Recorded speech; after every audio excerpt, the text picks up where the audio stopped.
Happy Monday, everyone. Let's get started.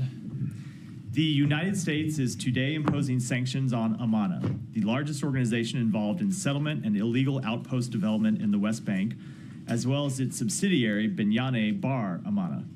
Amana is a key part of the Israeli extremist settler movement. It maintains ties to a number of individuals previously sanctioned by the U.S. government, and it has helped establish dozens of illegal settler outposts and directly engage in the dispossession of private land owned by Palestinians. In addition, we are imposing sanctions on Eyal Hari Yehuda Company, its owner Itamar Yehuda Levy, Shabtai Koshlevsky, the vice president of Hasamor Yosh, and violent extremist Zohar Sabak. The actions of these individuals and this company have contributed both directly and indirectly to the rise of violence in the West Bank. The United States remains committed to fighting increasing extremist settler violence. Over the past 10 months, we have sanctioned 33 entities and individuals, including today's actions, for their activities in the West Bank.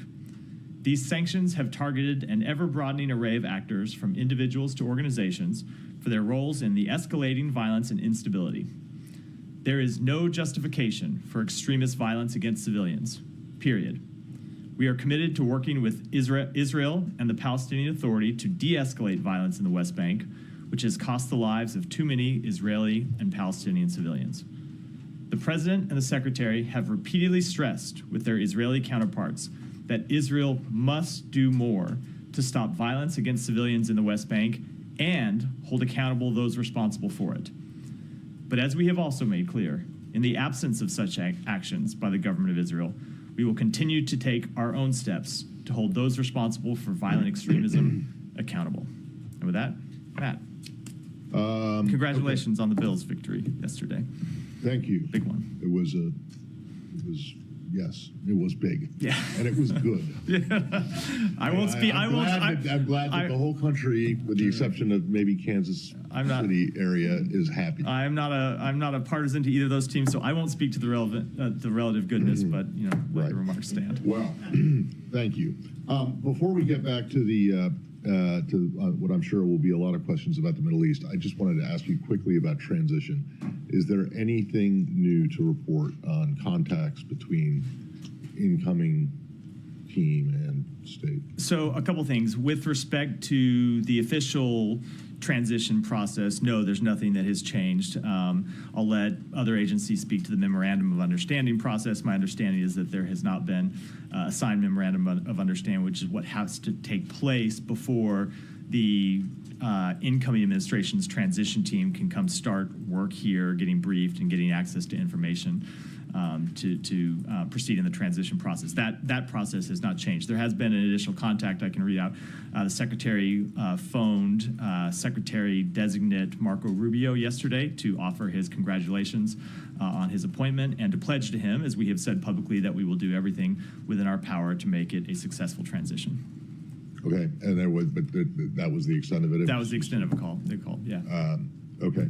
Now, on to the, well, does anyone have another transition question?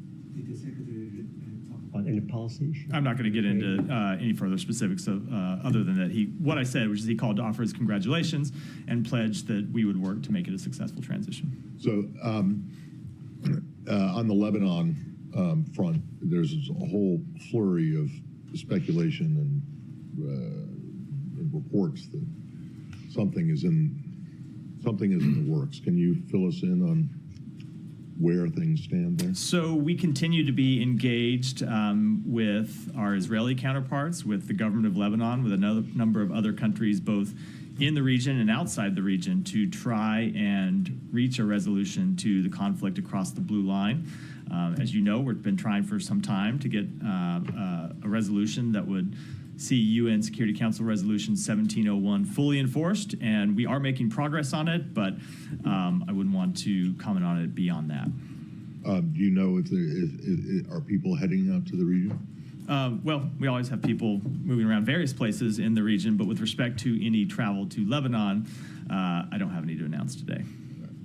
Okay. Not everybody at once. Easy, wait for. All right, Alex. Thank you, Matt. I'll move to you. Front row is very demure today. It's like everybody else was watching the Bills game and celebrating. No. Can we just stay then on the Middle East if he wants to? Sure. I just on Gaza. Yeah. And the aid situation, which does not seem to have improved significantly at all since last week in your announcement last week. What's the latest on that? So we have seen the situation improve, though to see the actual realization of all of those improvements, we do think will take some time. But we have seen the government of Israel take additional steps. They voted last week to allow 250 trucks per day in, and then in addition, the Prime Minister instructed the Minister of Defense to make every effort to get that level of daily truck deliveries up to 350, which is the number that we called for in the letter. As you know, they now have 5 crossings open. They reopened a crossing that had been closed. They opened a new crossing, things that we called for. They restarted the Jordan Air Force's corridor, something that we had called for. They removed 30 items from the dual-use restricted list, something that we had called for in the letter on behalf of a number of humanitarian organizations that had been calling for those steps to be taken. They restored deliveries to the north. They expanded the Mawasi humanitarian zone by 25%, something that we had called for in the letter. They are implementing the UN's plan to prepare for winter, which includes things like repairing roads, facilitating the entry of winter-specific aid, vaccinations for winter-specific diseases. And so we have seen them take a number of steps, some of which have been public, some of which they have communicated to us, and I'm making public now.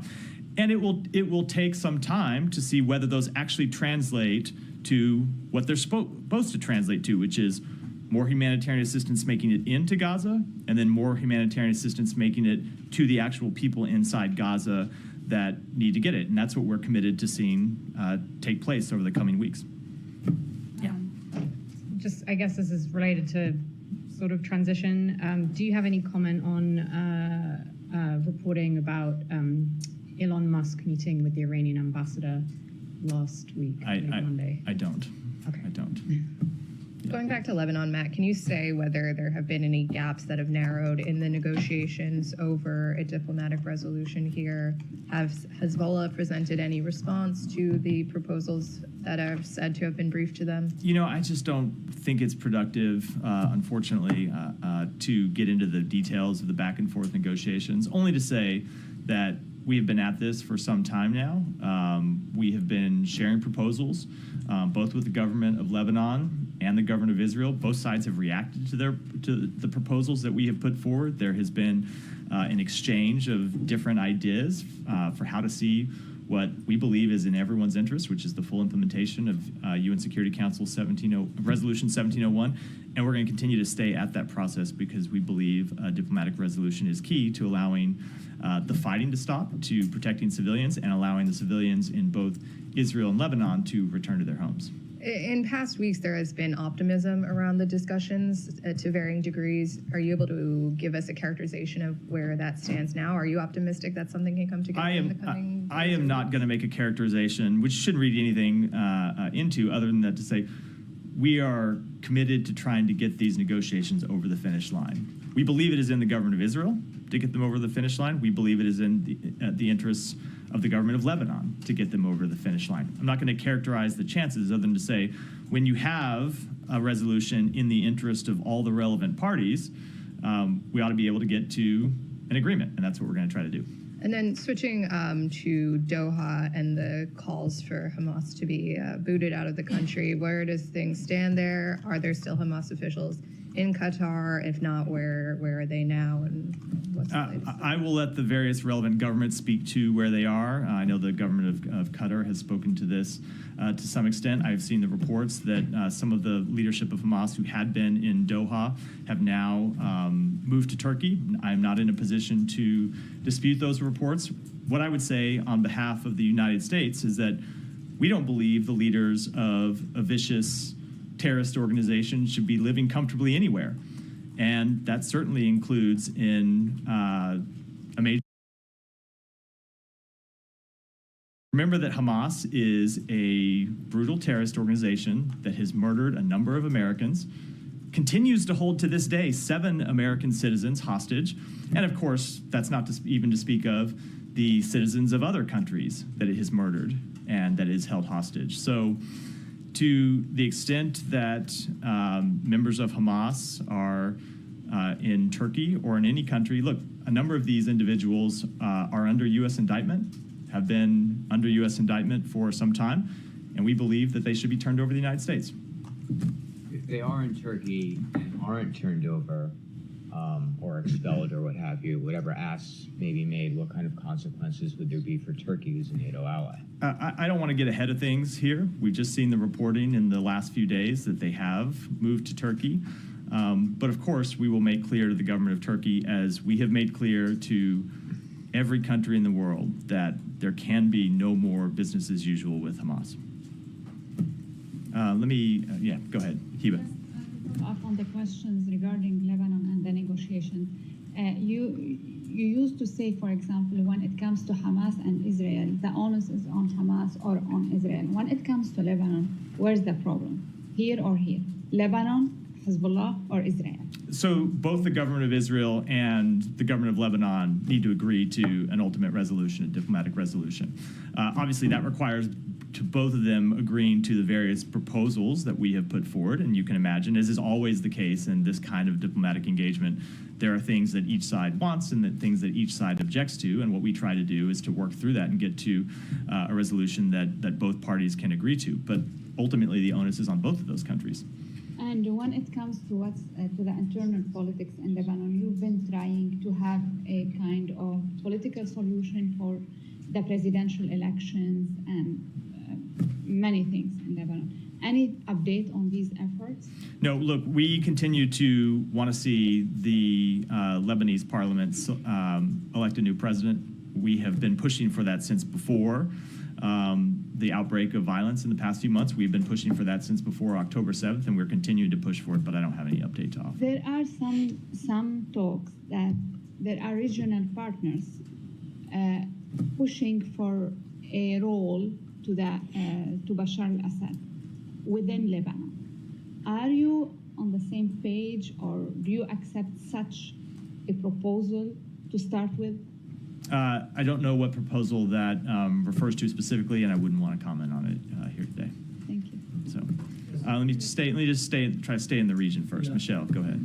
Matt, do you support the Israeli right to intervene in Lebanon militarily in the future in case the Lebanese armed forces or the UNIFIL don't move against Hezbollah? So especially in the south. Yeah, so I don't want to speak to that specifically. I know there have been reports about various things that may or may not be under negotiation. So sometimes when I comment on even general questions like that here, they're interpreted as me weighing in on the specifics of negotiations. I will, of course, say that every country in the world has the right to defend itself against terrorist attacks. That includes Israel, includes other countries as well. And I think I'll leave it at that. And will you give Israel guarantees in this regard? I'm just not going to speak to the underlying diplomatic negotiations. And is there only one draft that you are working on, or 2 drafts? Only one. I think I'm going to have to apply my previous answer, which is I'm not going to talk to the specifics of the negotiations. Ultimately, we're looking to a proposal that can be agreed to by both countries. And do you know if Folkstein is going today to Lebanon, or? I would refer you to the White House for that. Almost hasn't worked here for more than a year now, but I would direct you to the NSC to speak to his travel schedule. Thank you. Go ahead. Yeah. Over the weekend, Haaretz reported on Israel's crackdown on foreign activists in the occupied West Bank, stating that at least 16 foreign activists, many of them our Americans, have been expelled from Israel since last October after being detained in the West Bank. Have you seen these reports, and do you have any reaction? Do you believe that Israel is deliberately targeting foreign activists? Yeah, we have seen the reports, and we are currently gathering more information about them. I don't have any specific information to speak to, and so don't have any comment on them, but would say in general, we support the rule of law, and due process, and will continue to advocate for these principles, especially when they pertain to the treatment of U.S. citizens. And one more on this, activists being targeted, or Turkish American activist Ayşenur Ezgi was also killed by Israel in the West Bank 69 days ago, and there has been no accountability to this day. Eyewitnesses say she was deliberately targeted by Israeli forces. The last time I raised this issue at the briefing, you told me that you were pressing Israel for answers. Have you received any answers? Do you have any update? No, I don't have an update. That continues to be the case. We have been in contact with the government of Israel, including very recently about this case, to make clear that we wanted to hear from them exactly what happened. As you know, the Secretary has said that it is unacceptable that anyone should be shot and killed just for attending a peaceful protest. And we continue to press the government of Israel to conduct its investigation and to brief us on the results of that investigation. But I don't have an outcome to read out as of yet. Are there any steps that the State Department plans to take regarding this instead of, waiting for answers So from Israel? we want to see the end of the investigation before we speak to that, which does not mean that it is an open-ended timeline, right? There's a point at which Are we talking about weeks, months, or years? I'm not going to speak to it publicly. We're in conversation with the government of Israel about it. But we want to see the investigation be thorough, and then when we see the results, we'll, of course, be willing to speak to them at that time, as well as any additional steps that may or may not be warranted. Yeah, thank you, Matt. On the U.S.-Iraqi discussion over the security relations in the future, you were scheduled to have a meeting in Baghdad before the end of this administration. But an Iraqi diplomat told me that the Iraqi government has requested the State Department to postpone the meeting to next year and changing the venue from Baghdad to Washington, D.C. Have you received such a request? And what updates do you have for me about your discussions with Iraq over security relations? I'm going to have to take that question and get back to you. I'm just not tracking the details of either timing or location for that meeting. And another question related to this, I'm not sure if you have anything for me. Does changing administration in Washington have any impacts on your discussion with Iraq over security relations and your forces in Iraq?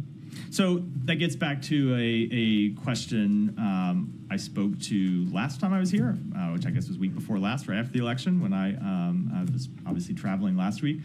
And the general answer to that is I obviously can't speak to what the next administration will do on any policy area anywhere around the world.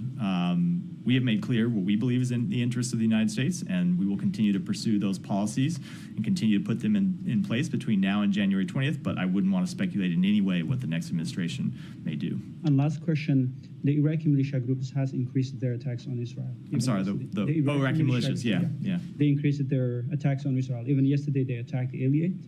And they are using a pretext that Israel has used the Iraqi airspace to attack Iran. And the Iraqi government was saying that we are going to engage with the U.S. on this. What's your comment on that? Do you think it's the right pretext? We clearly do not. We have engaged with the government of Iraq on this very question to make clear to them that the government of Iraq should not allow the territory of Iraq to be used to launch terrorist attacks against anybody. And it is not in Iraq's interest to be pulled into a regional conflict. And so the government of Iraq should take all appropriate steps to prevent these terrorist organizations from launching such attacks. Thank you. Staying in the region. I wanted to move to Russia. I should have. Let me just. I will come to you. Let me just make sure anyone else has anything else in the region. Go ahead, and then I'll come back to you next time. Thank you, Matt. According to Israel Behind the News report, UNRWA schools in Bethlehem are reopened, and UNRWA is actively participating in the war against Israel. My question to you is, will the U.S. therefore demand on arms and ammunition inspection of UNRWA schools and medical clinics and a follow-up? So I don't know what report you're referring to, but we do not believe that UNRWA is engaged in active war against the state of Israel. Okay. Let me just finish. UNRWA exists to provide humanitarian services to the Palestinian people. We believe it's important work that they play. Now, we take very seriously the allegations that there were UNRWA employees who were involved in the terrorist acts of October 7th and made clear that that's absolutely unacceptable, and those employees must be held accountable for those actions, but that's different than a painting with a broad brush the entire organization. Okay, on another issue, in light of the U.S. UNRWA accord, which conditions USA to UNRWA on the removal of incitement in texts and murals from UNRWA. Will the U.S. demand that murals and texts which glorify murder of Jews be removed from UNRWA refugee camps in Bethlehem? I don't know exactly what specific report you're referring to, so I'm not going to comment on it. Simon, go ahead. What can you tell us about what the current policy is on whether Ukraine can launch long-range missile strikes into Russia using U.S. missiles? I don't have any policy updates to speak to today. As you know, since even before Russia launched its full-scale invasion, the United States has marshaled a coalition of more than 50 countries to provide assistance to Ukraine and to hold Russia accountable for its actions. We have made clear that we will always adapt and adjust the capabilities that we provide to Ukraine when it's appropriate to do so, and you have seen us back that up with steps that we have taken over the past several years, but I don't have any new policy developments to speak to today. Obviously, this is already being reported that there is a change of policy, and the Kremlin has responded saying this is a major escalation from the U.S. Do you have you're not confirming the policy change, Yeah. but given that this is already information out there that Russians are responding to, what's your take on them accusing you of escalating this conflict? Yeah, so again, I know this goes without saying, but let me say it anyway. I'm not going to speak to or confirm any policy changes. But when you look at escalation of this conflict, it has been Russia that has escalated the conflict time and time again. And that includes just in the recent month when Russia recruited the deployment of more than 11,000 North Korean soldiers who are now on the front lines in Kursk, engaging in combat operations against the Ukrainian military. That is a major escalation by Russia, bringing in an Asian military to a conflict inside Europe. And as we said, as the Secretary said, our response to that would be firm. And the supporters of Ukraine's response to that needed to be firm. And we will continue to do what is appropriate to hold Russia accountable for its actions, including its escalatory actions, and to hold North Korea accountable for its escalatory actions. The Russians say that they can just deploy whoever they like to Kursk because it's inside their own country. What's the kind of principle here that a country can't bring in other troops to defend? So the first principle that we need to remember, of course, and I know you haven't forgotten this, but for everyone else, is that it is Russia that started this war by invading the sovereign territory of its neighbor.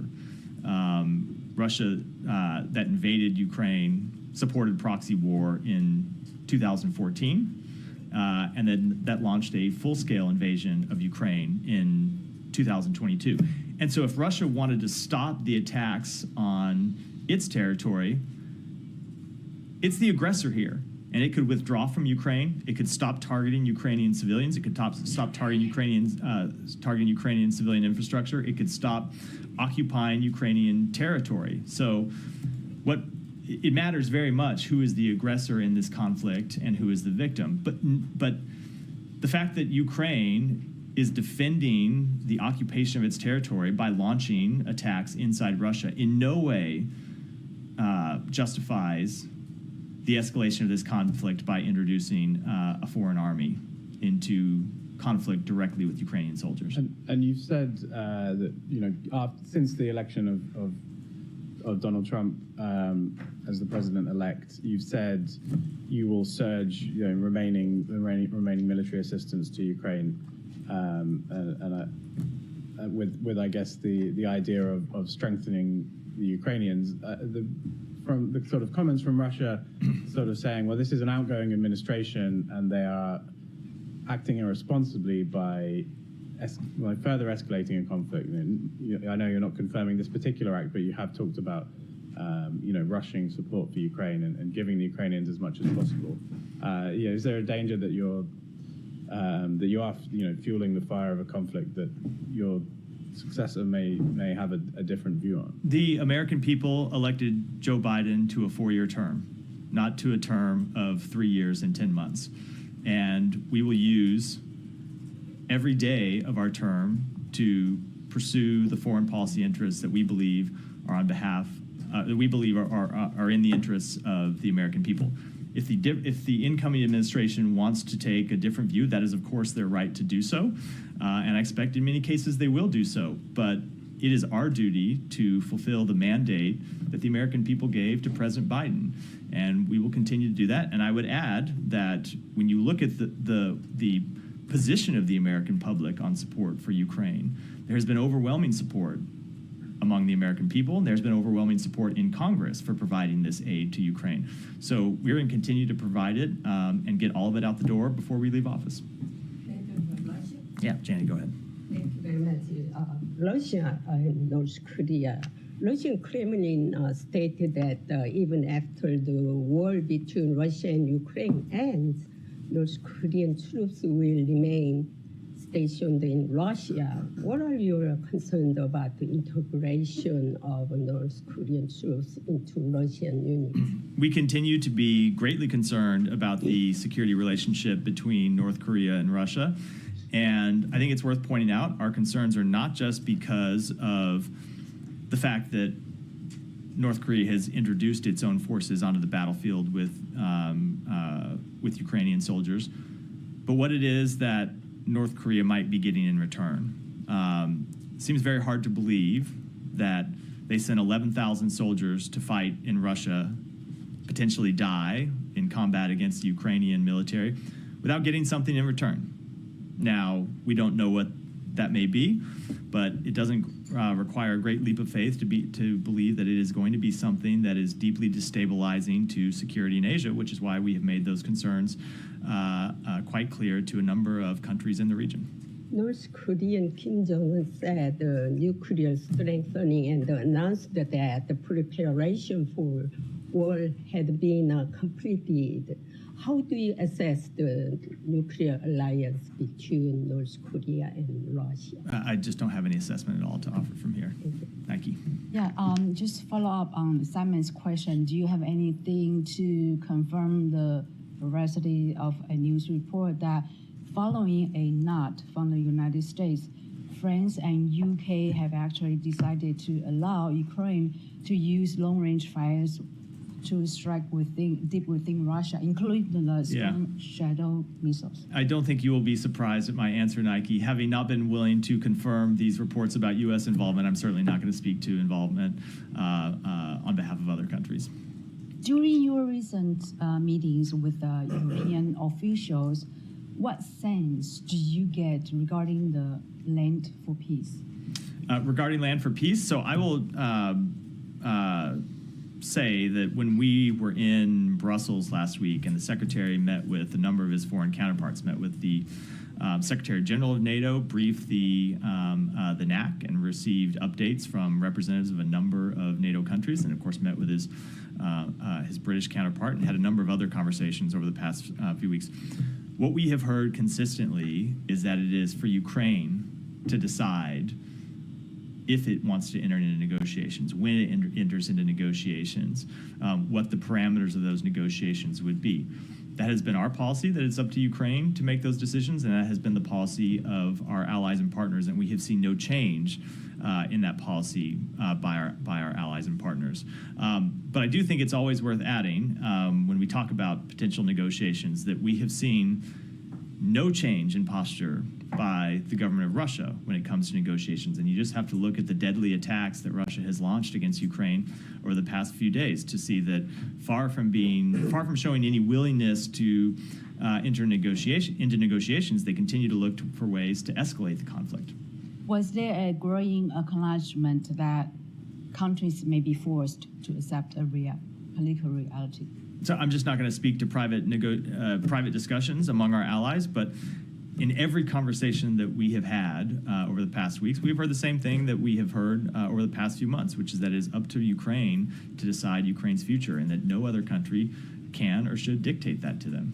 And if I may ask a transitional Sure. question, sorry about that. China House, how do you assess the future of the Operation China House given a State Department structure is? expected? Yeah, so again, I'm a little loath to predict the future under the incoming administration. I will speak on behalf of this administration and say that we have seen the work of China House to be absolutely instrumental to the policies we have pursued to manage our competition with China appropriately and to rally our allies and partners to the threat that China poses in many cases. And we think that work is important, and we're going to continue that work. But as to what changes the incoming administration will make, I obviously can't speak to those. Thanks. Yeah.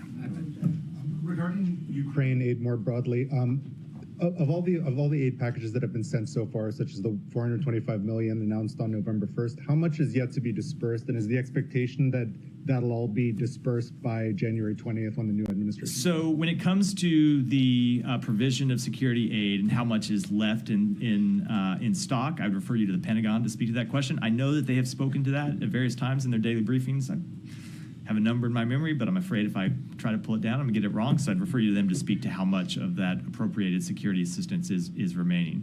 But when it comes to that security assistance, we are committed to getting all of it out the door before January 20th. And just as a follow-on, as you said, the Biden administration have 2 months and 2 days left. How typical or atypical would it be for an administration to take such a significant foreign policy decision in its last stretch?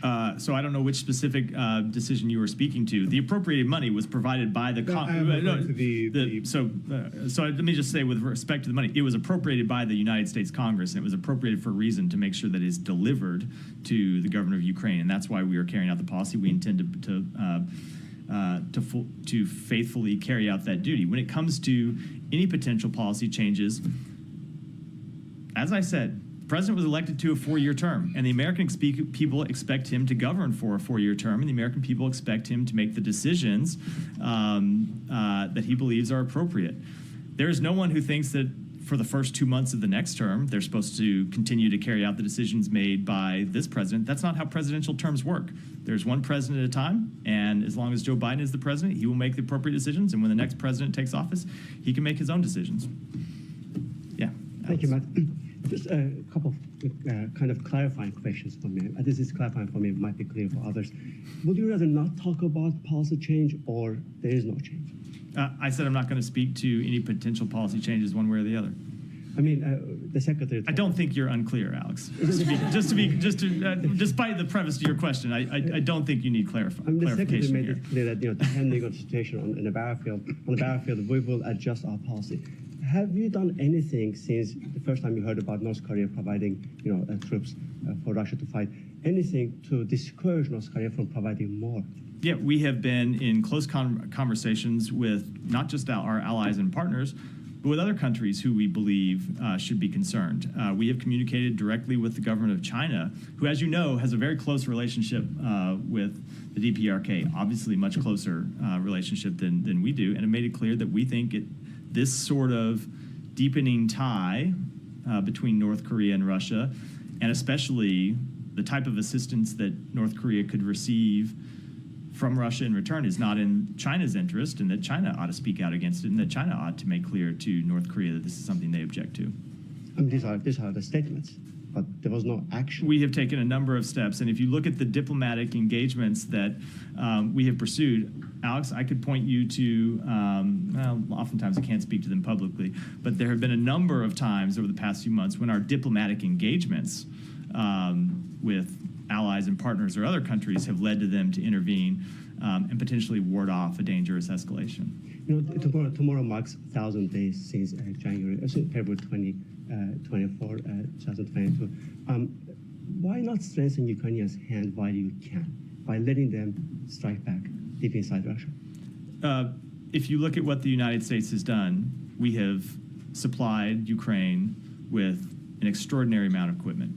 Billions and billions of dollars of equipment that they have used to prosecute this war, that they have used to push Russia back off of Ukrainian territory in many respects. The job, of course, is not completed, and we have authorized them to take strikes inside Russia. Now, with respect to any other potential policy changes, as I said, I'm just not going to speak to them from here.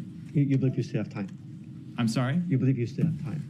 I don't have anything further to say on the matter, Alex. I think it's quite clear. Thanks so much. My last one on this matter. German Scholz called to Putin. Was it helpful, harmful? Where are you at this? I don't have any comments about the diplomatic engagements by the government of Germany, who is, of course, a close ally of the United States. Thank you. Go ahead. Thanks, Matt. An Indian citizen, Anmol Bishnoi, was detained in California by the U.S. Immigration Department last week. Media reports suggest that FBI officials and Indian security officials have discussed the possibility of deporting him. Wondering if you have anything to add on this report or, verify this report. No, the only thing I would add to it is that it would be appropriate if anyone is going to comment on such a report, it would be the Department of Homeland Security and the FBI, not the State Department. There were also disturbing reports of... I said is going to. They may, and I prefaced it that way because they may decline to comment, but I certainly am not going to comment on something that falls within their jurisdiction. Right. There were also disturbing reports of mob violence when a political gathering of Awami League in Bangladesh was attacked for peaceful protests. Public attacks on women, minorities attacks, journalists jailed, and press access cancelled. Critics of the interim government suggest that the 15th August students' monsoon revolution is taking the country back to the conditions from where it all started. We heard Vedant condemning it here from the podium, but have you had any engagements with the Bangladeshi interim government on this particular issue? I'm not going to speak to private diplomatic engagements from here, but we have made clear to the government of Bangladesh, as we make clear to countries all around the world, that we support the right to peaceful protest and that in no way should any government engage in violent crackdowns on peaceful protests. And one last one. Yeah. Bangladesh Attorney General pushed for change in the constitution to remove the word secular from the constitution amid growing attacks on religious minorities. Wondering if you have anything to add on. I'll take that back and see if we have anything to say about it. Go ahead. So Secretary Blinken last week pledged a firm response to the North Korean troops in fighting in the war. So if there's no change in policy, should we expect any more response to that, and when? You should expect us to deliver on the Secretary's words, and I'll leave it at that. And going back to the Scholz call, did the Germans consult with you before, or did they read out the call afterwards? I'm not going to speak to private diplomatic conversations, but we are always in close contact with our German allies. Yeah, go ahead. Thank you. A quick follow-up on UNRWA. When Israeli parliament actually passed the bill to ban UNRWA, you told me that you oppose this and there could be consequences under the U.S. law. I wonder, is there any update on that? Will this administration take any action against that? We are still in the implementation period for that law, and we have made clear to the government of Israel that how concerned we are about the implementation of that law, and will continue to stay engaged over the course of that implementation period, which is, I believe, 90 days. Thank you. Yeah, Jenny. Can I follow up on something that was in the letter that Secretary Blinken and Austin sent, this civilian harm channel? Has that met yet? I am not aware if it's met yet. I know we were working to set up the meeting. I was traveling last week. I don't actually know whether the meeting has taken place, but we're looking to get it established. And then on the West Bank, there was another round of sanctions today, as you previewed at the top. But where's the thinking on sanctioning Ben Gvir and Smotrich? So I'm never push from congressional Democrats for you guys to do so. So I think you know the answer I'm going to give here, which is I'm never going to talk about potential sanctions targets before we take such an action. Just as if you had asked us last week if we were going to sanction any of the organizations that we sanctioned today, I would have said we're not going to speak to potential actions. But we do mean it when we say the government of Israel needs to take further actions to crack down on those responsible for extremist settler violence. And if they don't, we are committed to taking our own actions. Would you support your partners sanctioning these two Israeli ministers, as the Brits have suggested they would be? I'm not going to speak to hypotheticals. These are the type of things that we discuss with them privately, but I think we ought to leave it at that. Yeah, Simon. Different subject. There was a statement about Tom Perriello going to Sudan. He's already there, I believe. And the Sudanese government put out a statement talking about some of the meetings that have happened that he had discussed with the Sovereign Council there. Several suggestions about I think it's mostly about humanitarian aid and a political process to end the war. Is there anything you can tell us about what those suggestions have been from the special envoy? So, just speaking generally, without getting the specifics of his meetings today, he was in Sudan to engage with Sudanese officials, including President Burhan, and other members of Sudanese civil society, to make clear our commitment to a civilian government, and when speaking to President Burhan and members of the Sovereign Council, to stress the need to stop the fighting and enable unhindered humanitarian access. So when he met with Sudanese civil society members, he talked about the humanitarian work across ethnic lines to provide emergency assistance to vulnerable communities and internally displaced persons, including women. And he pressed with the government the need for further steps, given the scale and need of the challenge, to allow humanitarian assistance in. This conflict continues to not get the attention I think it merits from the world, given the scale of the suffering, given the scale of the death, given the humanitarian assistance problem. And so we were there to continue to press the government to do all it can to not hinder the provision of humanitarian assistance. And of course, we ultimately continue to want to get to a ceasefire and an end to the fighting. Did General Burhan agree to some of these things that you're suggesting? I don't have a further readout of the meeting. I haven't talked to Tom since the end of those meetings, which were just today.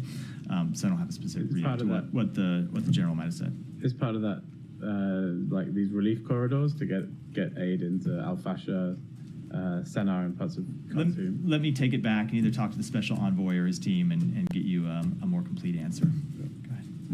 Back to the Ukraine issue. On the reported permission for Ukraine to use long-range missiles, regardless of who's responsible for escalation, are you able to give us an assessment of whether there will be an escalation going forward, and how did the United States... Of whether what? How, if there's an escalation going forward, and how did... By whom? I'm lost in the question, Yes. Can you give us an estimation as to if there will be an escalation, how will the United States cope with the situation? You mean like if there's a further escalation by Russia? No, I wouldn't want to preview how we might respond to a hypothetical situation. And is there any sort of interaction between the Secretary and his Russian counterpart at the G20? No. Matthew, good afternoon. Yeah. The Vatican Secretary of State Cardinal Pietro Parolin said, quote, on discussing the Ukraine war, quote, "This war risks dragging us into a nuclear confrontation, a descent into the abyss." You just said that. What's the State Department's reaction to that statement by the Cardinal? That we want to see the war end in a way that provides a just and lasting peace for Ukraine. But the way for that to happen is for Vladimir Putin to end his attacks on the people of Ukraine. But the war is now 1,000 days old as of tomorrow. Simply, who's winning and who's losing? I am not going to give you a day-to-day battlefield assessment here, but if you look at what Ukraine has done, going back to the beginning of this conflict, at least to the full-scale invasion, we have seen them win the Battle of Kyiv and stop Kyiv from falling when many predicted that it would fall within a month, certainly within weeks. We have seen them take back somewhere around half of the territory that Russia occupied. We have seen them in recent weeks occupy territory inside Russia and continue to defend it. So the Ukrainian forces have performed admirably up against, let's remember, a much bigger country with a military that was much larger at the outset of this conflict, with a military that had much more advanced equipment at the outset of this conflict, a gap that we have in many respects bridged through the provision of our assistance. So I'm not going to make any predictions about the future of this conflict, but I'll say if you look back at the way the Ukrainian military has performed over the past 2.5 years, they have performed not just with valor and with dedication, but with real results. How does it all come to an end then? I'm not going to make any predictions about how it comes to an end, but we want it to come to an end in a way that respects Ukraine's territorial integrity, that respects its sovereignty, and that doesn't reward a dictator who is intent on pursuing the acquisition of land through force. Go ahead. Thank you very much. Administration, this Biden administration lift ban on weapon sales to Saudi Arabia a couple of times. Meanwhile, what we observed, a widow of Saudi land journalist Jamal Khashoggi's wife, she wrote letters to U.S. senators, almost 100 letters, and only 9 responded. She is seeking for justice. The question is, with the start of this administration, these things, weapon transfer and defense deals with Saudi Arabia, all were linked with humanitarian records, rights, and other things. So did you guys get some assurances from Saudi Arabia for letting them in these defense deals? So when it comes to the provision of military assistance to any country around the world, of course, we take into effect humanitarian record and how our weapons might be used, and we make the decisions appropriately. All right, with that, we're wrap for today. Thanks, everyone.